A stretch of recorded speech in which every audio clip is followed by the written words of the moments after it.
saya merasa bahwa ya kontemporer itu bukan masalah bentuk sebetulnya, tapi gagasan. Tapi pola pikir dan attitude yang harus kita kerjakan terhadap apa yang terjadi dengan situasi sekarang, terhadap tari industri lah, idealis lah, atau tari yang kontemporer kah.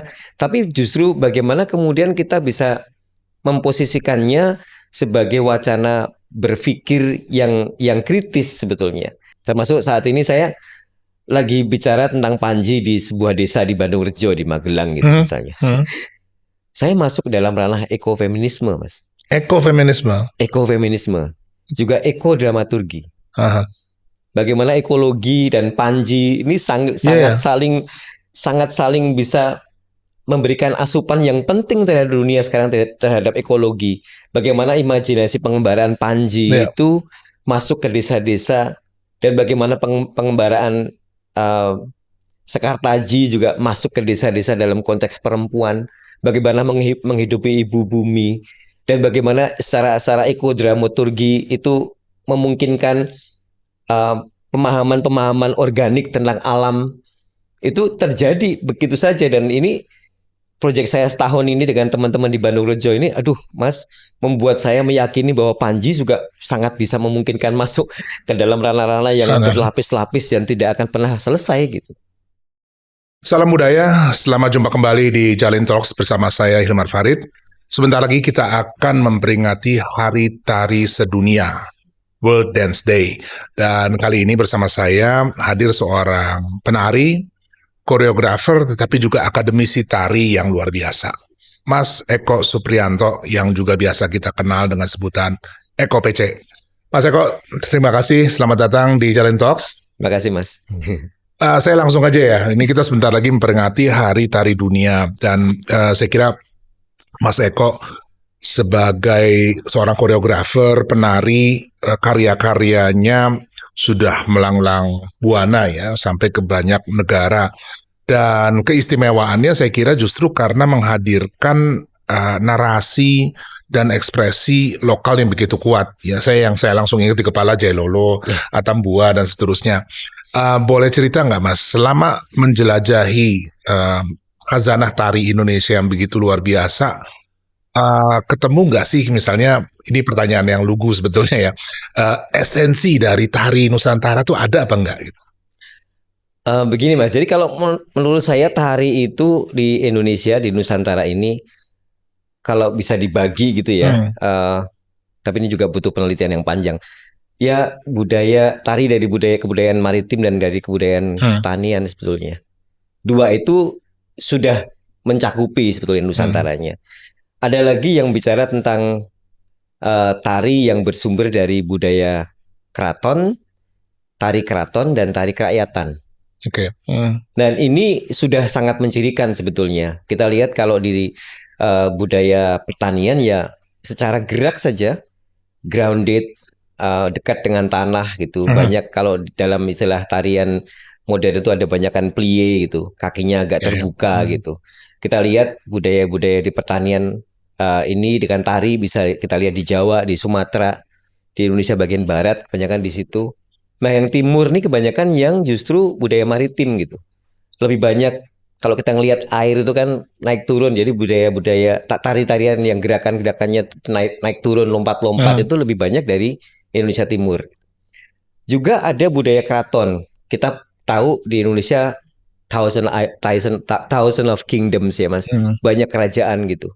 Nah kerajaan-kerajaan ini juga sebetulnya banyak memberikan legitimasi tentang tarian-tarian yang ada dari konteks ini. Dan itu kemudian berkembang tidak hanya dalam tembok keraton atau kerajaan, tapi juga mengakar pada masyarakatnya. Dan kalau terlepas dari yang keraton, di tarian-tarian kerakyatan, rakyat gitu, kesenian-kesenian rakyat gitu. Ya kita banyak juga di Jawa, banyak di Bali juga ada, di Sumatera juga ada. Dan ini yang juga memberikan definisi atau membedakan secara jelas dalam konteks gerak dan tarinya. Jadi kalau tipologi berarti tadi ya, kerajaan, kerakyatan, kemudian agraris dengan maritim gitu ya. Betul. Dari semua ini yang kemudian buat Mas Eko ya gitu, dalam proses kreatif tuh, waduh ini kayaknya dekat banget gitu. Apakah semuanya? dijelajahi atau ada pilihan preferensi gitu? Kayaknya saya orang Indonesia, anak Nusantara yang sebetulnya bagi saya justru itu menjadi referensi saya untuk berkarya. Apapun gitu, yang tanah maupun yang air, yang kerajaan maupun yang kerakyatan, ini merupakan referensi yang penting bagi saya untuk berkarya. Dan ini nggak akan pernah habis sebetulnya, Mas. Dan kalau misalnya lihat ya perjalanan selama ini ya, yang saya ikuti kebetulan mungkin yang dekat dengan maritim ya, Jailolo dan kemudian. Tapi saya ingin tahu, seperti kita ketahui kalau misalnya lihat bicara tentang Khazanah Tari kan setiap budayaan tuh kan kayak memiliki idiom geraknya sendiri. Betul. Dan seterusnya gitu. Nah, caranya Mas Eko sekarang ini mentransmisikan ya khazanah kekayaan ekspresi yang lokal ini ke tingkat internasional dan nyambung, itu apa ininya strateginya lah gitu. Gini Mas, jadi kalau menurut saya nggak akan nyambung sih sebetulnya kalau kita bawa mentah-mentah itu keluar gitu ya, karena kita bicara cerita, mitos gitu atau tradisi kita, ya akhirnya akan jadi bahan-bahan atau rujukan-rujukan eksotisme terus gitu kalau kita bawa secara mentah-mentah gitu. Yang harus saya kerjakan, strategi saya dalam berkarya ya ini harus dijadikan satu pemahaman dalam konteks global discourse.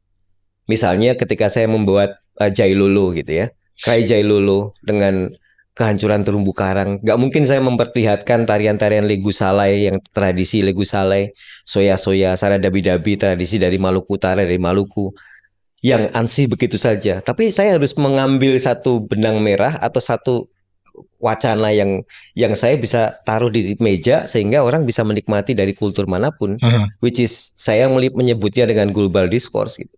Ya, ketika Jailolo saya ngelihatnya kehancuran terumbu karang nggak cuma terjadi di Jailolo, nggak cuma di Indonesia, tapi di mana-mana. Pun termasuk ketika saya membuat karya Ibu-Ibu Belu dari penari-penari dari Atambua dari Belu, Nusa Tenggara Timur. Saya nggak ngelihat tarian Likurai ataupun tenun Belu, tenun Timur itu sebagai sesuatu yang kemudian mentah-mentah bisa saya taruh di meja dunia global internasional untuk bisa diskusi, untuk bisa ngobrolin tentang apa yang terjadi gitu. Tapi ketika saya melihat potensi global discourse-nya adalah ini tentang perbatasan gitu. Ya kebetulan Belu dekat dengan Timor Leste. Jadi wacana, imajinasi dan perbincangan bahkan narasi-narasi tentang perbatasan itu yang kemudian saya angkat. Bukan berarti kelokalannya jadi nggak ada, justru spirit lokalnya harus tetap ada, tapi bentuknya sudah berubah. Bentuknya sudah mengedepankan kepentingan global sehingga kita bisa sandingkan karya ini dengan karya-karya yang ada di luar. Ini menarik ya, karena seringkali ya kita tahu ya ada banyak karya yang kemudian dibawa ke luar negeri dan seterusnya ditampilkan apa adanya ya. Tadi Mas Eko sempat menyebut nih soal eksotisme gitu ya. Sementara yang diperlukan sekarang kan sepertinya pembaruan ya, artinya melihat kembali tradisi, memahami kenapa dia muncul dalam bentuknya tertentu di masa lalu, terus kemudian bicara dalam konteks sekarang. Ini kayaknya kan jadi riset jadi penting sekali ya. Ya, saya termasuk seseorang yang beruntung ketika saya dulu disertasi saya menuliskan tentang tari kontemporer di Indonesia. Dan ini dengan pembimbing-pembimbing saya termasuk Pak Sal dan almarhum Pak Darsono waktu itu di UGM, saya menemukan 3R Mas. Revisiting, requestioning, dan reinterpreting. 3 strategi ini yang kemudian saya sadar bahwa ini yang saya kerjakan selama ini dan akan terus saya kerjakan. Mempertanyakan tradisi kita. Kemudian sebelum mempertanyakan, saya harus mengunjungi tradisi itu supaya saya tahu latar belakang tradisinya dan tahu betul semangat spiritnya, bukan hanya kemudian semangat bentuknya yang saya usung dan saya unggah gitu, tapi bahwa kemudian reinterpreting ini kemudian saya jadikan satu sikap kontemporer, satu sikap sekarang yang saya merasa tradisi kita masih sangat memungkinkan untuk dikunjungi terus, untuk bisa dipertanyakan kembali dan kemudian bisa direinterpretasi menjadi bentuk-bentuk baru. Yang ini tidak memungkinkan kita hanya membuat bentuk-bentuk yang sangat eksotis tadi. Gitu. Dan kalau misalnya ya saya mengamati ya, yang punya memori atau ingatan ini kan bukan hanya pikiran ya, tapi tubuh juga tanpa kita sadari kan sebenarnya dia punya ya. Memori dia punya. Dan gimana Mas menghadapi arsip tubuh ini yang begitu kompleks di Nusantara ini gitu ya. Maksud saya dalam proses kreatif kan kemungkinan itu seperti nggak ada batasnya ya. Tapi boleh nggak cerita sedikit proses kreatif misalnya salah satu karya seperti Jai Lolo untuk menggali si arsip ingatan tubuh itu ya? Ya, yang mungkin bisa saya secara lebih simpel saya bisa representasikan adalah karya saya yang Ibu-Ibu Belu sebetulnya. Memori kolektif tentang Ibu-Ibu Belu atau penari-penari saya yang 2 dari 6 penari adalah dari Timor Leste, yang kemudian memilih Indonesia untuk menjadi tempat tinggalnya.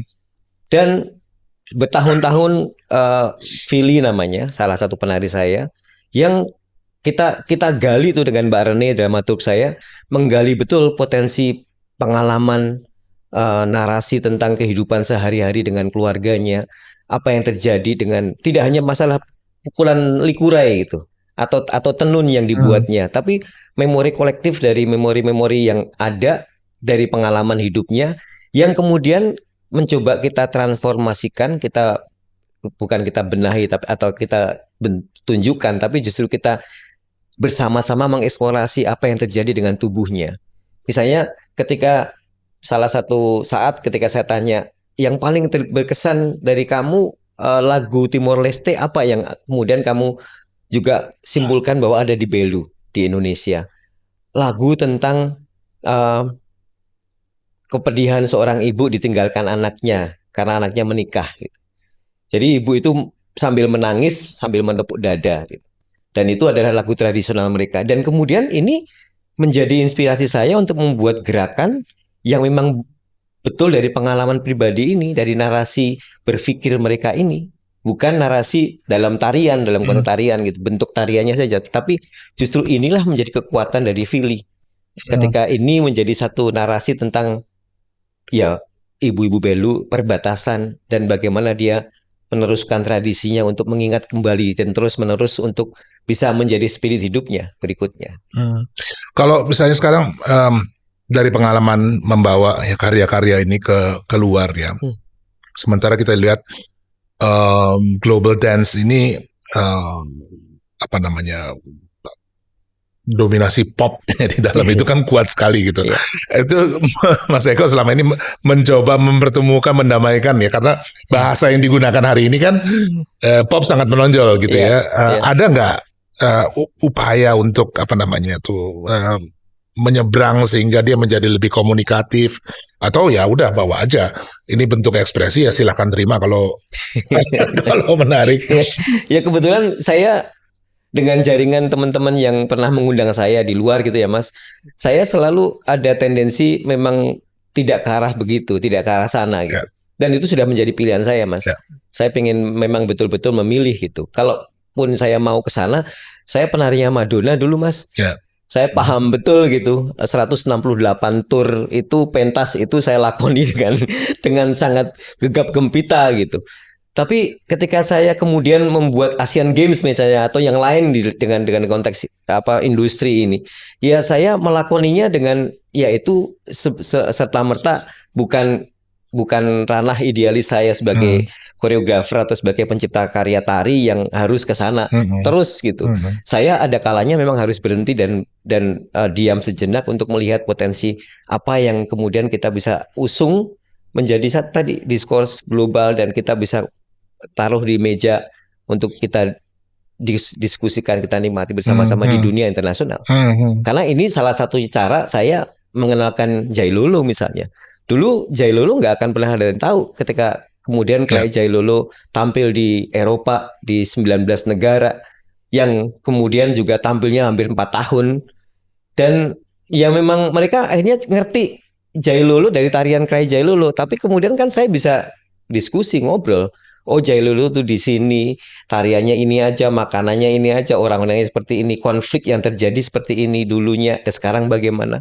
Jadi panjang narasinya. Dan itu tujuan saya untuk bicara tentang Indonesia, gitu Mas. Ya, saya masih di dalam arah yang sama ya. Pertanyaannya sebetulnya bukan hanya apakah pengaruh pop itu ada gitu, tapi apakah sebenarnya kita bisa mempengaruhi yang pop itu?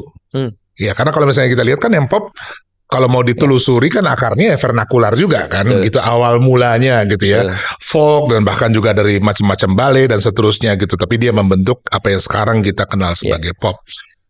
Ini cuma apa namanya perasaan saya gitu ya, bahwa kita sebenarnya kan begitu banyak ya khazanah yang mungkin diangkat ke level itu ya. Kalau Mas Eko bilang ini soal pilihan ya, mau lebih ke fokus ke global discourse dan segala macam gitu. Tetapi dari pengamatan sebagai seorang akademisi gitu, apa sih gitu ya, what does it take gitu ya untuk bisa melangkah ke sana gitu, agar dia kemudian apakah ini semata-mata udahlah pakai logika industri mana yang laku itu yang diambil gitu, atau sebenarnya ada ruang ya untuk penciptaan yang lebih kreatif, kemudian berakar pada kebudayaan dan seterusnya. Saya sih masih sangat percaya dulu bersama Pak Salmurgianto banyak belajar dulu dengan Mas Don gitu, bahwa sebetulnya dalam konteks ini saya di posisi sebagai orang postmodern gitu ya Mas, atau kontemporer gitu. Saya merasa bahwa di dunia tari ini, terlepas yang idealis maupun yang industri gitu, yang hiburan gitu ya, yang industri lah, saya merasa bahwa ya kontemporer itu bukan masalah bentuk sebetulnya, tapi gagasan. Tapi pola pikir dan attitude yang harus kita kerjakan terhadap apa yang terjadi dengan situasi sekarang, terhadap tari industri lah, idealis lah, atau tari yang kontemporer kah. Tapi justru bagaimana kemudian kita bisa memposisikannya sebagai wacana berpikir yang kritis sebetulnya. Tidak serta-merta mengambil kesempatan maupun keuntungan bahwa ada celah di situ. Tapi ketika ada mahasiswa saya yang kemudian adalah penari hip hop yang sangat luar biasa gitu, pengen mengajukan tesisnya tentang bagaimana hubungan K-pop dengan tarian Jawa dan hubungan K-pop dengan industri di Solo misalnya gitu. Ya saya melihat potensi ini bukan masalah pada bentuk K-pop yang bentuk seperti itu, ataupun tarian kontemporer atau tradisi Jawa yang seperti itu, tapi bagaimana kita bisa bersama-sama berpikir, memposisikan diri untuk bersikap kritis terhadap yang K-pop maupun yang industri maupun yang tradisi ini. Mau di mana posisinya? Dan itu yang kemudian sengaja kita coba diskusi untuk bisa mendapatkan pemahaman yang lebih konkret gitu Mas. Tidak berpikir yang K-pop tuh bagus, yang ini jelek dan atau vice versa gitu. Tapi bahwa kemudian ini bisa menjadi pemikiran-pemikiran kritis, itu yang harus dikerjakan. Jadi kita nggak cuma bicara di level bentuk, gerak, elemen tertentu diambil gitu ya. Tapi kalau mainnya itu di gagasan, di pemikiran, apa sih kontribusinya terhadap tantangan hari ini kayak gitu-gitu, barulah itu sebetulnya dia cukup bermakna ya gitu, dan penting saat ini. Ya. Nah, kalau salah satu yang juga Mas Eko sedang dalami, saya tangkap ini soal Panji ya. Ini kita juga semua teman-teman juga lagi sedang berpikir nih soal Panji gitu. Kenapa? Ya seperti Mas Eko tahu, ini kan cerita yang munculnya udah cukup lama ya, membentuk narasi, dan saya juga nganggap tuh luar biasa gitu. Nah, pengalaman Mas Eko selama ini ya, menggarap Panji sebagai sebuah karya atau narasi gitu ya sebetulnya ya, yang bentuknya begitu beragam tuh, boleh share sedikit nggak Mas gitu? Karena dia begitu kompleks kan sebenarnya ya. Terus gimana sih bagian apa yang diambil untuk kemudian dimunculkan gitu, dan gimana itu dinamikanya itu? Kompleks tapi pada saat yang sama sangat sederhana sih Mas, menurut saya. Karena ambil contoh ketika saya membuat Panji Kama, yang saya pentaskan bersama teman-teman dari Puro Mangkunegaran di Solo, di Paris 2023 lalu, dan kemudian berlanjut di Bulgaria, di Hungaria. Di Asiatic Museum di Hungaria. Sederhana karena yang terjadi adalah Panji ini gak bicara liniernya gitu, gak bicara ceritanya, tapi memberikan spirit tentang cinta sebetulnya. Kenapa saya pilih Kama? Karena memang dari dari Komojoyo Komoratih itu Kama, Kamajaya dan Kamaratih dari epik mitos Hindu di Jawa gitu, simbol atau lambang cinta gitu. Kita tahu ada Romeo dan Juliet dan lain sebagainya, cinta gitu. Tapi kalau di Jawa ada Kamajaya Kamaratih, Komojoyo Komoratih, dan ini Kama sangat dekat dengan itu. Dan kemudian saya merasa bahwa inilah yang memang harus kita tempatkan di meja, kita jadikan global discourse. Karena saya tidak mungkin lagi bercerita tentang Panji dari cerita A sampai Z gitu ya. Tapi bagaimana sesederhana kita bicara tentang cinta dengan Panji. Yang ini bisa sangat universal gitu. Karena menurut saya tari itu bukan bahasa yang universal, Mas. Tari Jawa, Jogja dan Solo aja beda bentuknya. Tapi bahwa spiritnya bisa sama. Gagasannya bisa sama. Ini yang kemudian menginisiasi dan meyakini saya bahwa kompleksitas, ya kita beruntung punya Panji gitu. Nggak cuma Ramayana dan Mahabharata, tapi ada Panji yang sebenarnya masih sangat memungkinkan gitu untuk kita bisa tengarai menjadi sumber-sumber kritis di dunia seni pertunjukan kita sekarang ini, terutama di tari. Kalau sekarang daya hidupnya seperti apa ya? Saya terakhir sempat ke Cirebon gitu ya, terus kemudian lihat di sana repertoar Panji itu sudah kemas di dalam bentuk yang lebih accessible, jadi pertunjukan 3 menit, 5 menit. Biasanya kalau ada acara ulang tahun kabupaten ditampilkan gitu, tapi repertoar panjangnya tuh sudah nggak begitu dikenal gitu. Ya dari satu sisi mungkin ini bentuk mendekatkan ya karya-karya ini kepada publik gitu dengan rentang yang lebih pendek dan seterusnya. Tapi di sisi lain juga ada kekhawatiran ya bahwa narasi Panjinya ini pelan-pelan akan menghilang, sisa bentuknya aja gitu. Kalau pengamatan Mas Eko selama ini gimana? Saya sih masih sangat optimis, Mas. Kami di Solo punya ISI. Kami di Solo juga punya Puro Mangkunagaran. Dan Pak Ngaliman tuh, almarhum Pak Ngaliman, salah satu maestro tari kita Jawa di Solo, tahun 71 sudah pernah membuat episode topeng Panji. 71 nih. Tahun 71. Dan itu diteruskan juga selain ada yang kita lihat di Malang dengan topeng Malangnya, dengan topeng Panjinya di Malang dan Kediri, Blitar. Di Solo juga ada Langendrian. Yang ini sejak MN4 bahkan MN7 diteruskan MN7 dan sekarang nih Kanjeng Gusti Mangkunegoro yang ke-10 sangat juga concern terhadap bagaimana kemudian gini kita bisa gali lagi, kita bisa minimal saat ini kita bisa ingat lagi, bisa meneruskan dari siapa si Damar Wulan. Kalau di Panji di Langendrian itu Damar Wulan ya, bukan Panji lagi tapi Damar Wulan. Itu bisa Damar Wulan Ngarit, dari Damar Wulan Ngarit sampai Damar Wulan Jumeneng Noto jadi ratu gitu. Nah ini cerita ini juga sangat kompleks dan sangat sama dengan yang memang kita tengarai menjadi satu sumber literasi yang panjang, sastra yang panjang terhadap selain Mahabharata Ramayana yang kita bisa teruskan lagi gitu.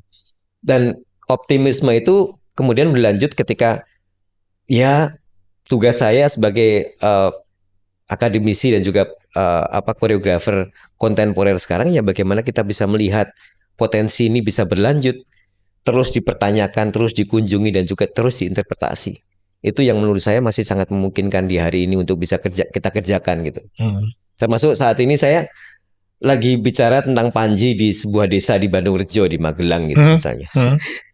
Saya masuk dalam ranah ekofeminisme, Mas. Ekofeminisme, juga ekodramaturgi.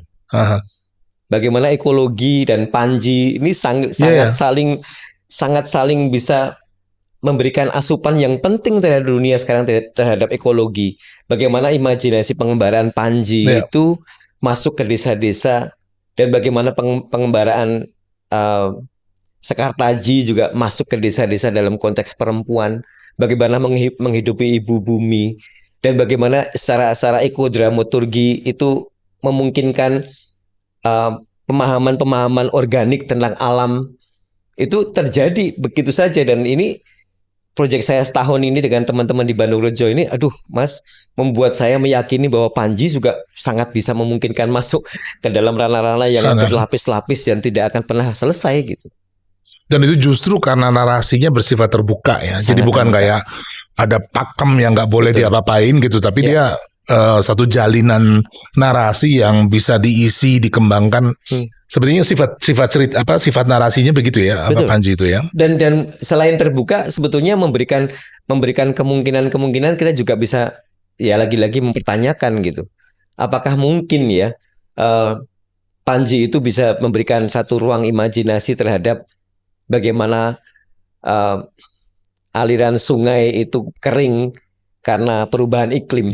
Bagaimana peran perempuan, peran ibu-ibu dan perempuan yang ada di sebuah desa, bahkan spirit dari Sekartaji ini bisa memberikan asupan penting terhadap bagaimana ini menjadi jalinan yang bernarasi dalam terhadap tidak hanya filosofi tapi juga pembacaan terhadap alam. Ini yang kemudian terus-menerus setiap hari saya temukan itu, Mas, dan membuat saya yakin bahwa ya nggak saklek gitu dan betul-betul memberikan ruang yang luar biasa. Ya saya cukup lama ya memang mengamati ya, kalau lihat narasi Panji ini kan pangeran pengelana gitu ya. Dia kayak pengelanaannya membawa dia berjumpa dengan begitu banyak kalangan, masalah, tantangan, kebudayaan juga gitu ya. Dan kalau lihat perjalanannya kan dalam sejarah sampai ke Thailand, Kamboja, ke bentuk-bentuk itu.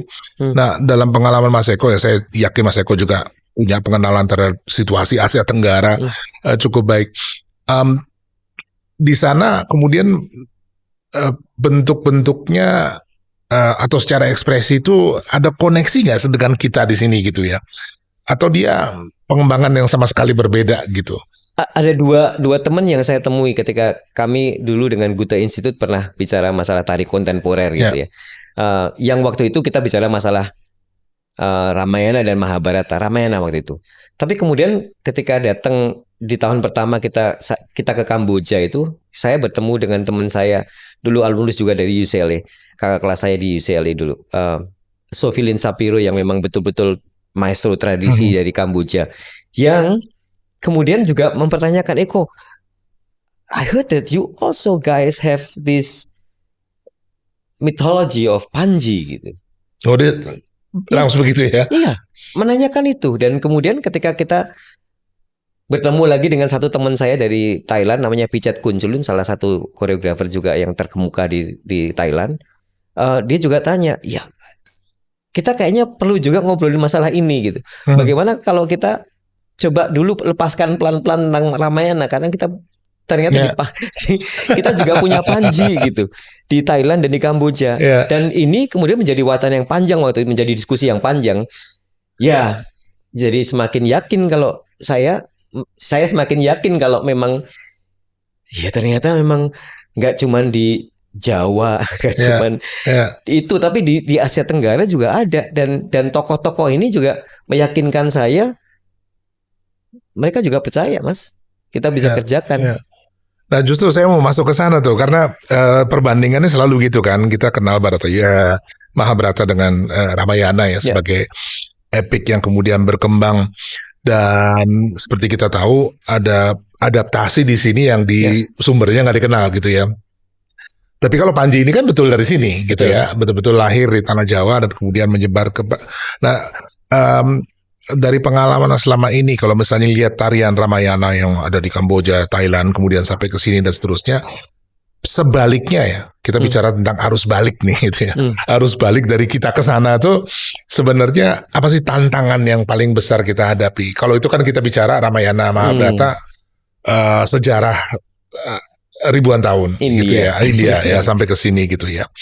Hari ini kita coba merevitalisasi ya, menghidupkan kembali Panji dan coba mengkomunikasikannya dengan berbagai kebudayaan lain gitu ya. Tantangannya tentu berbeda gitu ya, resources yang diperlukan, pemahaman, pengetahuan dan seterusnya tuh. Tapi kalau Mas Eko sendiri lihatnya gimana? Kemungkinan itu ke depannya? Aduh, kalau saya sih sangat optimis, Mas, sangat yakin sekali gitu. Apalagi yang saya kerjakan juga sekarang di Bandung Rejo, di Magelang ini, memungkinkan banyak kita bisa memberikan kontribusi yang rigid, yang penting terhadap perkembangan kebudayaan kita, terutama dengan Panji ini. Kita bisa bicara banyak hal, Mas, dengan Panji. Ya saya bilang di ranah akademisi aja, saya lagi mengenalkan ekologi di kampus dengan Panji, ekodramaturgi dengan Panji, ekofeminisme dengan Panji gitu. Dan ini semua terhubung. Nah, saya sih sangat yakin memberikan peluang besar terhadap bagaimana kemudian kita bisa terus memberikan sikap kritis terhadap Panji. Itu yang penting menurut saya. Bukan hanya mengulang atau bukan hanya merepresentasi yang sudah ada. Tapi kita bisa memberikan kontribusi secara kritis terhadap Panji itu sendiri untuk memungkinkan ya berlaga dalam konteks yang lebih besar dan lebih penting di dunia kebudayaan kita. Jadi boleh bilang mengambil sari dari narasinya itu, kemudian coba meletakkannya di dalam konteks dunia kita sekarang gitu ya, dengan berbagai Saya sih percaya dengan riset, Mas, harus dengan riset gitu. Karena kalau tidak dengan riset ya kita akan jadinya hanya ada di surface, di permukaan. Dan riset ini penting untuk menemukan sebetulnya bahwa yang paling urgent sekarang adalah bagaimana sikap kita terhadap itu, terhadap Panji. Bukan ya, saya sebagai seniman kontemporer saya merasa bahwa saya harus mempertanyakan gitu. Saya harus menginvestigasi gitu, dan dengan sikap investigasi yang panjang ini, kalau di kampus ini sekarang saya lagi membentuk prodi inquiry, koreografi inquiry. Koreografi, bagaimana kita menginvestigasi koreografi, termasuk yang sekarang yang akan kita kerjakan di semester depan ini adalah investigasi ekologi. Koreografi dengan ekologi. Dan Panji menjadi rujukan yang paling signifikan, penting gitu. Bukan lagi bentuk, Mas, bukan lagi cerita gitu, tapi bahwa kontribusi kritis terhadap ekologi, terhadap feminisme, bahkan termasuk dramaturgi, yang kita tahu sekarang dramaturgi hanya ada di teater, tapi ternyata ada juga di ekologi gitu. Dan ini menjadi asupan kritis yang penting terhadap dunia akademisi. Tidak hanya melulu pada bentuknya cerita Panji yaitu gitu.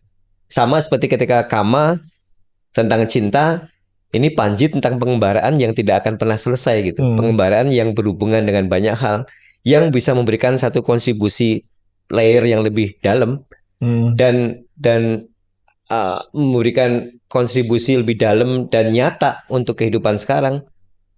Itu yang paling penting menurut saya sekarang. Dan kayaknya bibitnya Mas Eko udah mulai beberapa tahun yang lalu ya. Kalau saya perhatikan, mempelajari ritme laut, mempelajari ritme alamnya, dan kemudian mencari resonansinya di dalam gerak tubuh kita ya. Tapi saya mau balik ke soal ini, Mas. Di dalam upaya ini kan kita juga kadang berhadapan ya dengan otoritas gitu ya, otoritas yang kemudian bilang, lo Panji tuh gini, bukan begitu ya, bahwa tari ini punya segala macam aturan gitu. Mas Eko adalah orang yang sangat inovatif gitu ya, tetapi selama ini dalam menegosiasi aturan ini, apa sih pengalamannya gitu ya. Saya kira penting untuk teman-teman juga yang bergerak di bidang-bidang lain ya. Sastra juga begitu, ada konvensi ya, ada begini ya, dan seterusnya, dan kadang-kadang berhadapan dengan isu yang sama gitu kan. Seberapa jauh sih sebenarnya pembaruan itu dibenarkan ya, dan apa yang menjadi batas-batas, atau tabrak aja nanti batasnya ketemu sendiri gitu. Selama ini Mas Eko gimana? Saya kebetulan bukan orang yang tipe tabrak-menabrak. Tapi saya justru membuka dialog sih, Mas. Kebetulan contoh kasus di Jailolo pasti. Seberapa ketika saya membuat bala-bala, teman-teman, ini tarian soya-soya itu nggak boleh ditarikan oleh cewek gitu. Tetapi kemudian ketika saya riset, ada temuan yang saya temukan dari investigasi yang panjang itu, bahwa ada saat-saat di mana memang penari-penari cowok untuk soya cakalele tidak bisa menarikan karena nggak ada cowoknya lagi gitu. Ada harus cewek yang menarikan, mama-mama yang menarikan. Di Belu juga begitu kasusnya dengan ibu-ibu Belu. Nggak boleh begini, nggak boleh begitu. Tapi kemudian dengan riset yang juga lumayan panjang itu, 4 tahun kita di Belu, di Atambua dengan teman-teman juga kemudian memberikan fakta bahwa ya pukulan Likurai tidak hanya 172 di Belu, tapi ada di Timor Leste yang 174 jenis pukulan yang namanya juga berbeda dengan Belu gitu. Dan itulah kemudian fakta-fakta itu yang membuat saya bisa membuktikan kepada teman-teman yang menolak atau protes atau memberikan statement bahwa ini nggak boleh, itu nggak boleh gitu. Dan ternyata ketika itu terjadi dengan dialog yang panjang dan saya membuktikannya dengan tidak tabrak menabrak tadi ya, dengan memberikan ruang untuk diskusi, ya akhirnya mereka bisa terima sih Mas. Dan ini terjadi juga ya beberapa karya yang memang kemudian nggak boleh karena ini karena ini nih ya diskusi, ayo kita ngobrol. Ya saya berkeyakinan asalkan kita bisa bertanggung jawab dengan riset dan juga investigasi yang kita bisa temukan dan faktanya, datanya juga ada, kenapa enggak gitu. Dan jangan segan membuka percakapan atau dialog gitu ya. Betul. Itu karena kalau nggak ada itu, kalau nggak ada itu ya di museum aja kalau gitu. Ya. Tapi artinya juga ini kan berarti proses kreatif yang lumayan panjang ya. Berapa lama gitu Bala-Bala Mas? Aduh, Bala-Bala 2 tahun Mas. 2 tahun. Krai Jailulu tuh 3 tahun, Bala-Bala 2 tahun. Kemudian Salt itu akumulasi dari 5 tahun perjalanan saya di Jailulu dengan tarian Krai Jailulu dan Bala-Bala. Dan Salt itu juga salah satu yang membuktikan bahwa ya ternyata saya orang petani yang juga bisa menjadi pelaut gitu. Saya divers Mas sekarang. Sama-sama divers. Kita bisa sama-sama meyakini bahwa keindahan dunia nggak cuma ada di darat tapi juga di bawah laut. Oh iya, sangat. Dan nanti pindah diving kita ngomongin nanti. Dan masih di dalam itu tadi ya, hubungan dengan tradisi ya. Saya kira kan juga bukan hanya dari segi gerak pakem dan segala macam gitu. Tadi ya Mas Eko menyebut gitu bahwa penarinya saja dibatasi gitu ya, bahwa perempuan tidak menarikan itu, tapi akhirnya bisa terlibat. Apa proses negosiasinya sampai kemudian orang merasa oke, ini boleh. Itu kan kayaknya sederhana gitu, tapi menurut saya ini lompatan yang cukup besar ya di dalam masyarakat itu sendiri. Sangat, gitu. Ya saya hanya undang mereka Mas untuk melihat latihan, proses latihannya, dan saya juga bahkan sempat nyeletuk gitu atau bertanya ke mereka, kira-kira Bapak boleh tidak sekarang kalau adik-adik perempuan ini menari soya-soya atau cakalele gitu. Boleh nggak kemudian kalau tarian ini kita bawa ke luar negeri dari Belu untuk mempromosikan Belu dengan tihar, dikurai dan juga dengan tenunnya. Tapi dengan posisi ini. Dan itu terjadi dialog lagi di setelah proses latihan itu. Dan saya sekali lagi meyakini bahwa tadi yang saya katakan dengan riset, dengan dialog itu tidak cukup mendasar kalau kita tidak dari awal tidak mempunyai keyakinan bahwa kita memang harus dive to others gitu. Harus menyelam lebih dalam gitu. Ya, yang saya kerjakan di Indonesia Timur di awal-awal memang meyakini dan memberikan kemungkinan besar bahwa ini orang Jawa lagi gitu. Tapi kemudian ketika saya dive to them, menyelam dalam dunia mereka, dalam kehidupan mereka, menyelam kepada kebudayaannya, ya saya menemukan banyak hal. Investigasinya berkembang sangat rigid, sangat pelik dan juga sangat kompleks gitu. Dan memberikan keleluasaan saya untuk terus tadi mensikapinya dengan sikap-sikap kritis, tidak hanya mensikapinya dengan sangat emosional maupun drama gitu. Dan itu kemudian dibuka lagi untuk ada komunikasi, ada dialog yang penuh dengan penghargaan, yang menghargai gitu, nggak cuman berdialog tapi tetap memposisikan diri saya sebagai akademisi, sebagai orang yang orang Jawa dan lain sebagainya, enggak, tapi justru memberikan keleluasaan untuk mengedepankan bahwa kita harus menghargai itu. Ini menarik ya, karena saya kira mungkin selama ini orang menganggap bahwa dunia tari, koreografi ya ini soal keindahan dan segala macam. Tapi kalau lihat uraian dari Mas Eko ini kan koreografi atau kerja seni sebetulnya ini kan ada unsur community development yang kuat ya. Artinya sangat, Mas. Mau nggak mau harus berurusan dengan masyarakat tempat si kebudayaan atau kesenian itu lahir gitu. Betul. Atau tumbuh ya gitu ya. Betul, dan saya meyakini bahwa justru dari situlah ketika kita berkeyakinan kita memang harus ya dive to other culture gitu, dive to others, dan memang betul-betul harus menyelam. Menyelam tuh tidak bisa ya sama seperti menyelam, Mas. Nggak cuman bisa menyelam gitu, tapi juga memahami apa yang terjadi dengan kondisi tubuh kita dan juga di luar kita. Dan itu yang memang harus kita sadari sebagai tools yang nggak bisa kita tinggalin dari awal gitu. Dan itu menjadi penting, dan itu juga menjadi sangat rare gitu sekarang, Mas. Dan itu yang nggak boleh terjadi. Nah, agak geser dikit, Mas. Mas Eko kan lahir dan juga besar di dalam seni tari tradisi ya.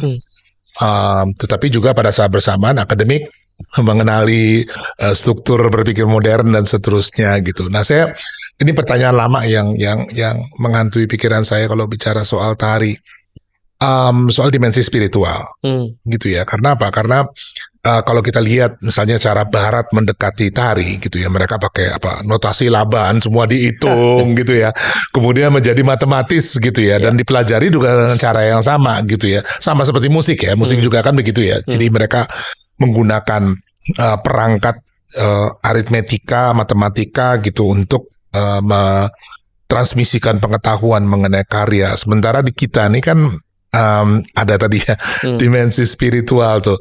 Dan karena Mas Eko ini mengenal dua dunia ini dengan baik gitu, ketemunya di mana tuh?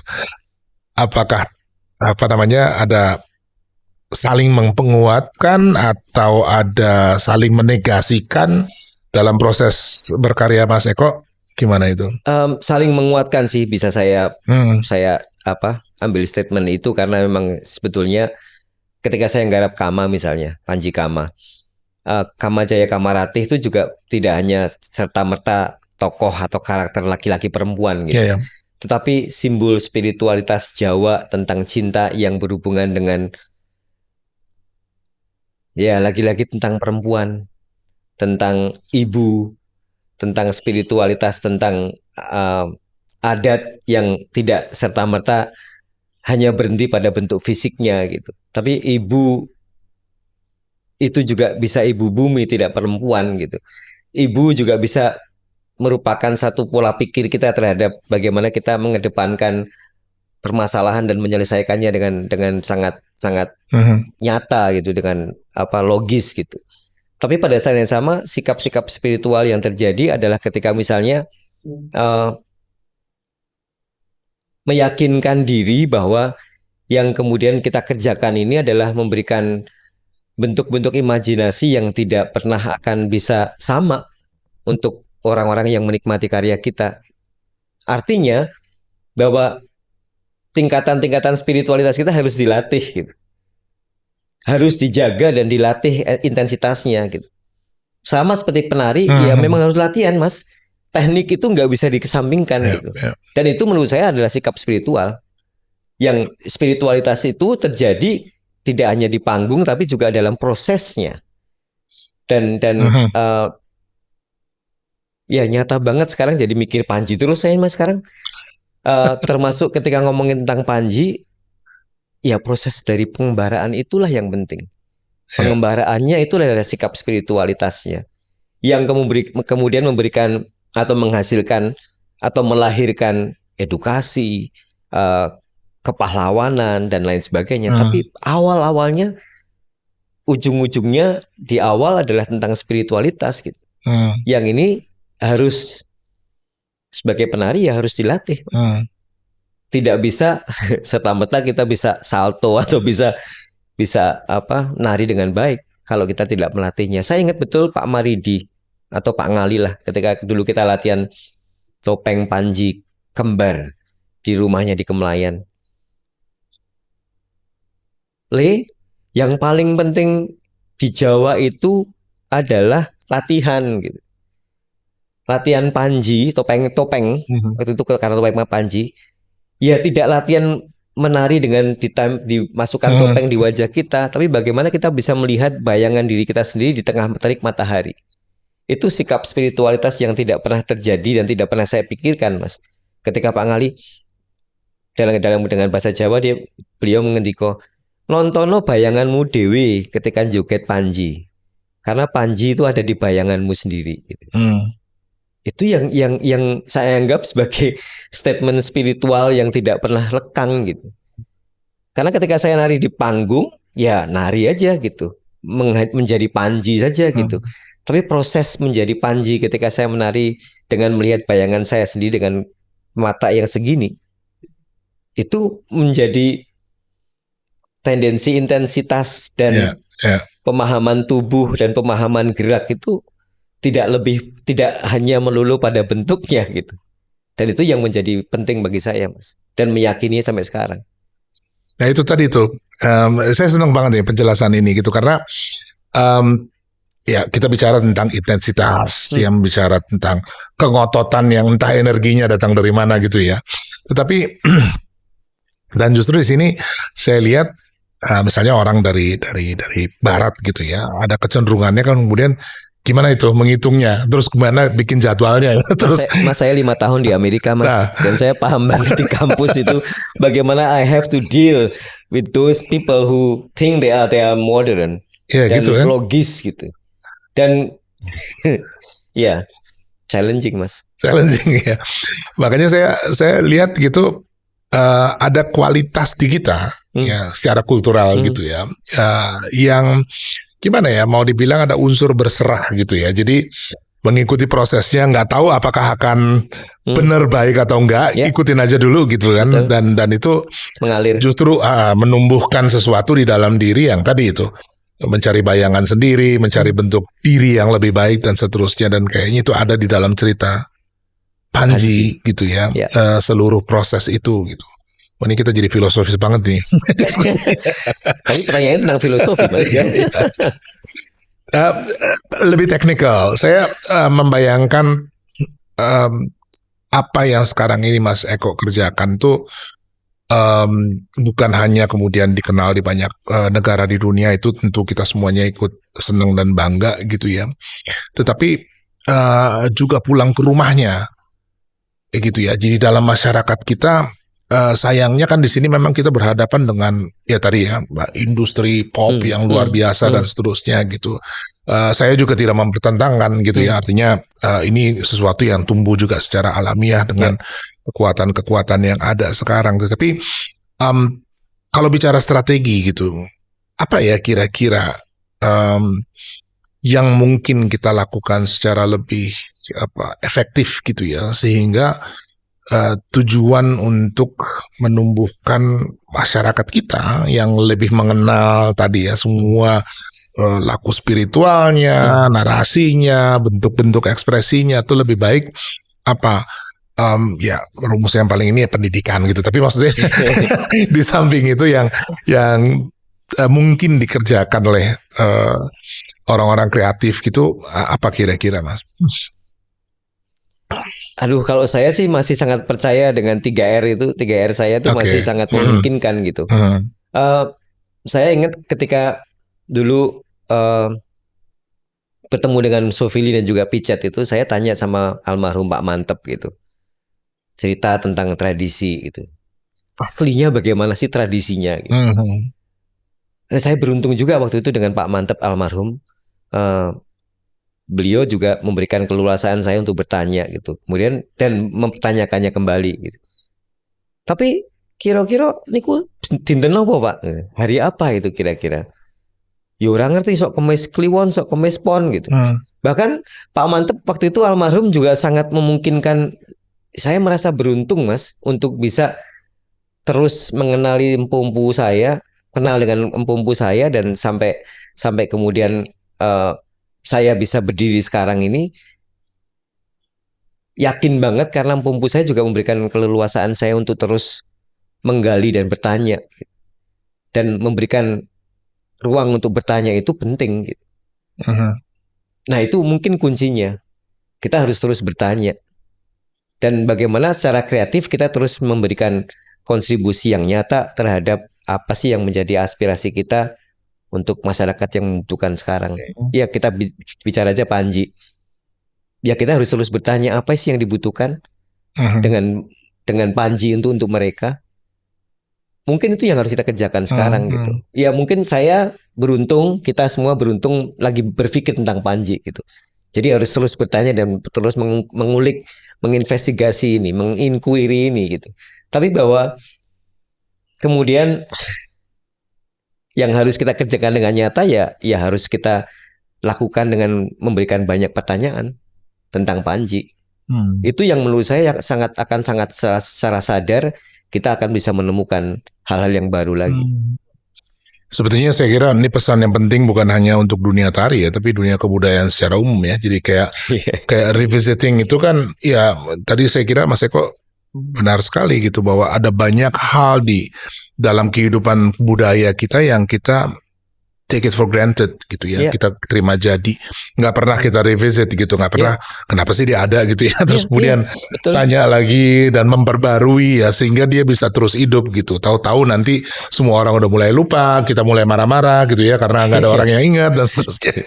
Jadi 3R tadi ya, revisiting, questioning, reinterpreting gitu ya, itu 3 formula gitu yang bisa kita pakai untuk kebudayaan. Terakhir Mas, karena menyangkut Hari Tari Sedunia dan saya kira Surakarta ini kan betul-betul kayak menjadi jantungnya ya di dalam arusan ini ya, dalam merayakan ini gitu. Apa yang berbeda dari tahun ini? Tema tahun ini di ISI Solo adalah Land of Thousand Kingdom. Dan ini membuat kita meyakini bahwa kingdom itu bukan tempat kerajaan, tempatnya saja. Tapi urusannya banyak tuh perintilannya. Perintilannya banyak, termasuk adatnya, termasuk kehidupan masyarakatnya, termasuk tradisi yang dikerjakan oleh masyarakatnya. Karena yang kita kita tengarai menjadi sebuah pemahaman kerajaan itu adalah fisiknya gitu. Ya di Solo ada 2, Keraton Mangkunegaran dan Keraton Kasunanan gitu. Tetapi perintilan di situnya kita nggak pernah mungkin detail lagi menginvestigasi apa yang terjadi di dalamnya. Bahkan tadi dengan 3R kita bisa mengakumulasi menjadi satu pemahaman spirit pemikiran kritis yang luar biasa gitu. Dan itu yang dikerjakan oleh ISI Solo tahun ini. Harapannya memberikan ruang-ruang yang lebih sangat kecil, tidak melihat pada bentuk-bentuk yang lebih besar. Ini yang bisa memberikan kontribusi. Apa sih yang kita bisa berikan secara kontribusi nyata terhadap Hari Tari? Itu yang dikerjakan teman-teman di ISI Solo di jurusan tari yang mengambil tema besar ini, Land of Thousand Kingdom, tapi bukan kingdomnya, tapi landnya. Yang ini menjadi tengarai kita bisa lebih menginvestigasi, menginquiry lebih detail apa yang terjadi dari land yang kita punya ini. Mas Eko, terima kasih banget udah mampir di Jalin Talks. Sukses Hari Tari Sedunia. Usahakan nanti juga teman-teman semua yang nonton mampir 29-30 ya, 2 hari ya. 24 jam. 24 jam menari gitu. Saya pernah hadir walaupun cuma paginya aja. Tapi senang sekali bisa gabung ketemu. Sukses terus Mas Eko. Terima kasih Mas. Baik, begitu teman-teman, kita baru saja berbincang-bincang dengan Mas Eko Supriyanto tentang tari secara umum, bukan hanya tari sedunia. Semoga ada manfaatnya dan sampai jumpa di edisi Jalin Talks mendatang. Salam budaya.